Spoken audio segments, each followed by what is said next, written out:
Et avec nous toujours pour en parler, Monsieur Mohamed Haythami, PDG du groupe le Matin. Alors le Maroc commémore aujourd'hui le 45e anniversaire du retour de la province de Oued Dahab à la mère patrie. Comment le retour de Oued Dahab a parachevé la décolonisation définitive du Sahara marocain, Monsieur Haythami?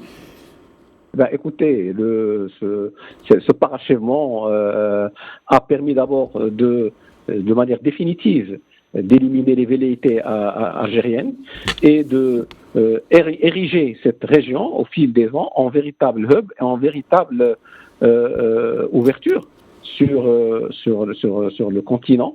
Et comme vous le savez, les derniers discours de Sa Majesté le Roi, lorsqu'il a évoqué la façade atlantique, lorsqu'il a évoqué l'accès des pays du Sahel à l'Atlantique, c'était pratiquement Dakhla.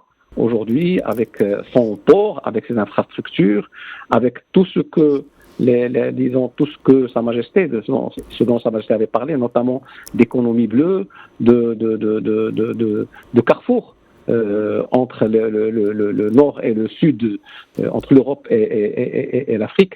Donc, ce parachèvement est le bienvenu et les efforts et les investissements, puisque M. Hidal a parlé de 8 milliards de dollars, versent dans le sens de donner à cette région du Sud toute sa place qu'elle mérite dans les échanges africains, dans le développement des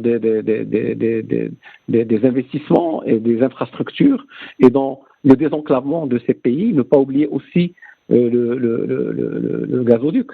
Donc, c'est une nouvelle étape dans l'émergence de notre pays et dans la coopération avec nos frères africains. Monsieur Mohamed Haythami, vous avez évoqué le volet économique. Cette journée historique marque également l'aboutissement d'un processus diplomatique et militaire entamé par le Royaume et qui a eu des répercussions diplomatiques régionales. C'est un coup dur pour les ambitions régionales de l'Algérie. Mais bien sûr, enfin, on ne peut plus parler d'ambition. C'est un échec cuisant parce que ils ont bâti tout le raisonnement sur détruire ce que les autres font ou intimider les autres pays, et ça ne marche plus.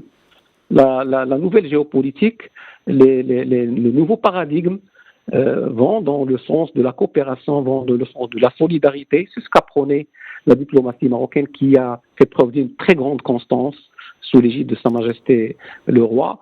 Et donc, le modèle algérien ne fonctionne plus. Il est grippé et leur logiciel est totalement en panne. La manière avec laquelle... et puis le problème, c'est qu'ils sont au milieu du gué, c'est-à-dire qu'ils ne peuvent ni reculer ni avancer. Et le Maroc est en train aujourd'hui d'engranger un certain nombre de victoires. Au niveau du Conseil de sécurité, tout le monde attend aujourd'hui la Grande-Bretagne. Et à un moment donné, le Conseil de sécurité va dire assez, basta, il faut passer à autre chose. Toutes les allégations algériennes sont fausses, elles sont démenties. Les richesses, le Maroc a plus investi dans ces régions. Le niveau de vie, M. Omar l'a rappelé, de ces populations est bien meilleur qu'à beaucoup de wilayas algériennes. La 29e ouverture de l'ambassade de la représentation est un cinglant démenti aux thèses algériennes. En fait, ils sont dans le déni et ils font un mensonge auquel eux-mêmes ne croient plus. Je pense que l'évolution future devrait aller dans le sens de plier ce dossier. C'est-à-dire, on ne peut plus rester à l'ONU pendant 50 ans à ressasser. Tout le monde sait que l'Algérie est partie prenante.